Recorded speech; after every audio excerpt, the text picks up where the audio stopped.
Hello, my name is Mr. G and welcome to the MS Trust Home Festival. Thank you all for logging in, tuning in, connecting. Yes, it's all about connections. What we're going to be using is words, hopefully, to connect you with me and me with you. I'm a poet, so I guess you could say this is the poetry section. Don't run away, don't run away, don't run away. It's just going to be little OG reading some poems for you. And usually what I do is I usually go up and down the UK and with my little bag of poems, or even around the world even, right? And I recite them for whoever would wish to hear them. But during these times of COVID-19 and isolation, I find myself trapped in front of my tiny little webcam, and you find yourself trapped in front of your tiny little screens. And so I'm hoping that during this session, I'll be able to find some poems that will uplift you, inspire you, maybe find them wise, maybe find them foolish, but you'll still find them entertaining in some way, shape or form. The first poem I'd like to do is I guess it's a poem about the question of identity, just trying to figure out who am I, where am I, what am I doing? And it deals with the whole idea of what does it mean to be a citizen? Where are you a citizen of? Are you a citizen? Can anybody really claim to be a citizen? And so this poem is called Citizen G. If my family is my nation, then how can I be a citizen? If my street is my nation, would its laws be written in a way we can understand? So we can shake our neighbor's hand, united so we can cease to fight our fellow man. If my nation is my borough, would its focus be thorough? And how would we view others who we don't see as brothers, or should I claim my city? Amidst the grimy and gritty, concrete streets could I seek to find that which uplifts me? Now what about my religion or my country? Isn't that where my love's supposed to lie? But what if a strange war gets fought in her name which doesn't always seem right? So can competition be confined to a football field? Or do graveyards have to be filled with patriotic zeal? Now what about my colour? Doesn't that link me to another who shares the same struggle, my sister, my brother? But who then belongs and who gets separated with all the others? Do we go through the grades and shades to allocate who suffers? You see, we all seem to want to belong and just focus on our differences that are strong in us, so we look for groups. One to identify me, so I can wave my flag high and let it fly free, so I can cheer my team on by that I feel defines me. Whether it's right or it's wrong, it dignifies me. But my group can't be too big, and it can't be too diverse, because I want to feel that I'm elite, not common and cursed, because my group is the best group, and no man can test group. If you're north, then I'm south. If you're east, then I'm west group. It's difficult for us to imagine there's only one human race, but we like to cling on to our divisions and exhibit our hate. Maybe one day we'll listen to the wise men who say, we don't own Mother Earth. Mother Earth owns us, and everybody here is like an immigrant on a temporary stay. Peace. Thanks very much. I'm imagining huge applause all around the world. As long as I can hear it, then it's real. All right. Next poem I'd like to do for you is what's a good one? Yeah, this one.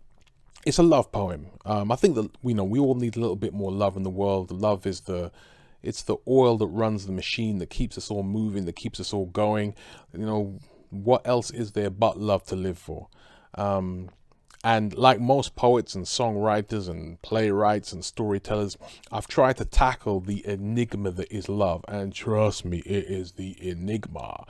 And so this poem is actually me writing a poem about me not being able to write a poem about love. So yeah, kind of put a little twist on it there. And so I hope you enjoy it. And so this poem is called What Words Can Fail to Say. If I can capture love's most secret potion, of Cupid's arrows dipped in deep devotion, I would compose the sweetest poem, and I would give it all to you. If I could enlist words oh so profound, an exquisite mixture of precious sound to paint the picture of a foolish clown, please know that I would give it all to you. But love's road has been so well traveled, and surely her mystery's already been unraveled by ancient voices and eternal ballads, so how then can the balance of my words ring true? For are we not all but lonely strangers, under love's curse of hope and danger, owning the keys to empty chambers while praying to unlock its solitude? I am darkness, first recognizing light. I'm the curse of blindness, realizing sight.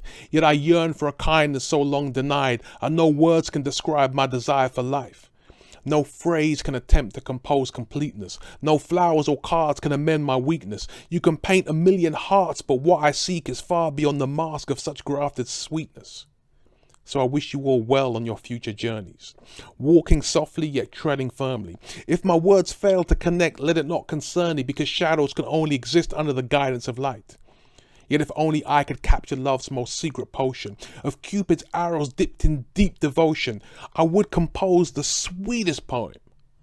And please know, I would give it all to you. Thank you. Wow, man, that kind of hit me. Oh, it's kind of weird in this setting, man. Boy, like I'm just hearing my words reflected back to me, man. It's like, man, that's I know why I wrote that, and I know who I wrote it for, and so, whoa. Anyway, moving swiftly along. Yeah, next poem I'd like to do for you is I do a lot of like workshops with kids, like, you know, like creative writing workshops in schools, like, you know, pretty much all over the place. And I always want to ignite the creative spark, especially in young minds. Like once you get used to that idea of just having a thought, thinking about it, and just letting your writing and your penmanship just run with that idea, it's like, you know, it's one of the most therapeutic and beautiful things in the world. And so usually, especially when you're talking to kids, like in order to get them to break out of the idea of just writing about just themselves, you know, I woke up in the morning, I did this, I did that, just to break out of that, I just say, why don't you write about your favorite animal, you know? So what's your favorite animal? So some kid might just go, oh, I like a lion. So, okay, man, you be that lion, man, run with that. Or someone say, oh, I like a horse. Okay, you run with being a horse, right? I've learned that unicorns are animals. Like anyone that works with kids has realized that you can't argue about anatomy or biology. Trust me, man, unicorns are animals. If they can see it and they can perceive it and they can write about it, then it becomes real. So during this time, one kid asked me, oh, Mr. G, you know, what's your favorite animal? And I had to like pause and think, you know, like I thought, wow, if I'm genuinely honest with myself, my favorite animal is one of those little tiny red-breasted robins, you know, the little ones you see flying around. And I love them, man. And the reason why I do like them is because like they just walk around with their chest all puffed up, man, just strutting, right? And I like that. And so I decided to write a poem that was dedicated to my favorite animal, which is a little red-breasted robin. And this poem is called To the Birds. Two red-breasted robins awoke early one morning, father and son sharing a moment of calling. In the magical hours between dewdrops and dawn, when all is calm with the world, said son to father, Dad, why do we sing and puff up our chests and limber up our wings, when it seems to me to be a bird is but a lowly thing, when man is in charge of this world? He builds a nest so high that it can make love to the sky. He wears feathers in all shapes and all colors and sizes. His wings are invisible, but yet he can fly so high. So why should we sing in this world? Said father to son, yeah, man indeed is strong. He has the pride of a peacock and the grace of a swan. He even goes little cuckoo when the weather goes wrong, for he believes that he's in charge of this world. He puts a feather in his cap as he tries to rule the roost, but whenever he gets scared, he feels the bump of a goose. Because we used to be dinosaurs, and that's the truth. And my son, that's why we'll always sing in this world. Thank you. Next up. Let me see what I've got lined up here. Okay, yeah, I like this one, right? Yeah. This next poem is like, when I was a kid, I was really into like superheroes. I still am. I love like anything to do with like superheroes. I'm big on that kind of stuff. And I guess that like my favorite superhero was the Hulk. I like just the fact that he just went so mad, just smashed up everything, and then just turned human, just went, who did that? You know, like it's a different guy. But this poem is I guess it's about the idea of using superheroes to try and escape reality and realizing that there is no Marvel fantasy tale that can rid you of the fantasy of reality. And so this poem is called Pavement Philosophy. When I was a kid, I wanted to be bionic, or super powered with a cape and fly through the air supersonic, faster than a speeding ice cream van, able to jump over abandoned shopping trolleys with a single leap, and I'd never once touched the tracks in between the concrete. Man, not even Danger Mouse could do that. If only I could climb the walls like Spider-Man, with Wolverine claws inside my hand. And to that kid that stole my BMX, watch me turn green. Urgh, Hulk smash. I guess I figured I needed a magical answer. To deal with life's twists, to deal with life's dramas, to deal with a scoreline that's ripping my heart out. I don't want to be walking alone when I'm questioning karma. You want me to face all of this reality without Iron Man's armor? Yeah. When I was a kid, I wanted to be Superman and fly faster than Concorde from all the troubles at hand. But there was always concrete cracks wherever I'd land. So I guess if I got to walk on the pavement, I got to walk as a man. Pavement Philosophies. Thank you. Yeah. I hope you guys are still with me and enjoying this. As I said, thanks for joining me on the MS Trust Home Festival. My name is Mr. G. And I'm a poet by trade, poet by nature. So I guess that means I just spend a lot of my time just thinking about stuff and trying to work out stuff. And this was, oh yeah, here's a poem that I wrote. I think I wrote it for a competition, right? And the competition was to write about your favorite place, like your favorite ever place. And I guess, most folks wrote about, like, I don't know, maybe their hometown, or if they're from another country, where that country from, or a place they went on a holiday that they had a really, really great time. And so I wrote about my favorite place, which is probably my bed. But alas, even within the safety of my bed, there is always an evil nemesis, always a Voldemort, always a Darth Vader, always something ready to take my happiness away from me. And so this poem is about that. And so this poem is called Horizontal Sorrow. Yea, though I rest in the warmth of bed, a malevolent alarm clock plagues my head. It plagues my heart, it plagues my soul, demanding I should face the cold. To face the cold, not now, not I, to leave this duvet I'd surely die. For yea, it held me down to sleep, maximizing togs for heat to keep. To spurn such joy would be a crime, for yonder's where the morning lies. I clutch my pillow with Samson's vice, that I might still keep hold tonight, that I might still bring night to life, that moonlight still excites the sky. A few more hours of slack, say I, before I empower my nap goodbye. But time, it waits for no man still, as room is filled with sonic shrill. My dream vacates the space I fill, and sleep's embrace escapes my will. That cursed clock, so cold, so cruel, whose buzzing mocks this weary fool. I lay in bed to await the pain, press snooze, then go through it all again. I think you guys can relate with that one, man. Boy, that alarm clock, man, deep. And I'm one of them ones where, like, I set like the alarm clock, like I have a pre-alarm clock. Like, say if I'm meant to wake up at 6, I'll set one at, like, say 5:45 just to get my brain ready. Then the main one goes off at 6, and then there's one that goes off at 6:15, which is like, get up, fool. I actually, one of my earliest alarms used to be an old James Brown tune. It's called The Old Landmark. It's from the Blues Brothers soundtrack. And there's a bit where James Brown just goes, wake up, don't be lost when the time comes. And that used to just get me up every morning, man. Difficult life, man. Okay, next poem I want to do is a poem called, I guess it's a poem about the idea of poetry, right? Like, Yeah, the idea of poetry. And so this poem is called Poetry in the Key of G. I want you to picture me sitting down now with my pen in hand, visually written down now as I expand.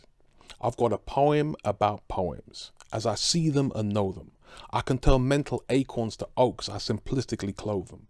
From initial ideas that I wrote, not exquisitely woven, but in naked form without coats, then I artistically know them. With my own perception and interjection and what I've seen from recollection, such selection and introspection defines poetry. You see, we take in ideas from all around, sometimes from deep within inside, and we expose it and compose it and relate with pride. For we lose a piece of ourselves when our pens start to write, scribbling ideas down the years in the dead of the night when we've awoken, almost choking, like our hearts will be broken if an idea that's so potent disappears unwritten or unspoken. By the same token, it's such precious drops from this ocean of emotion that keep the creative fire stoking and ignite poetry. Thank you. Good. I'm actually enjoying this a lot more than I thought I would. I was mad nervous doing this, right? Because as I said, like, usually I'm used to like the live crowd and like the feedback and stuff like that, man. But this is sort of like, I don't know, it's like an internal thing, man. They've got a little internal thing going on, right? Next poem. Let's see, what else have we got? Okay, yeah, here's one. This is another love poem, and I guess it's it's one of those ones, man. One of those ones. And so this poem is called Mr. G's Valentines.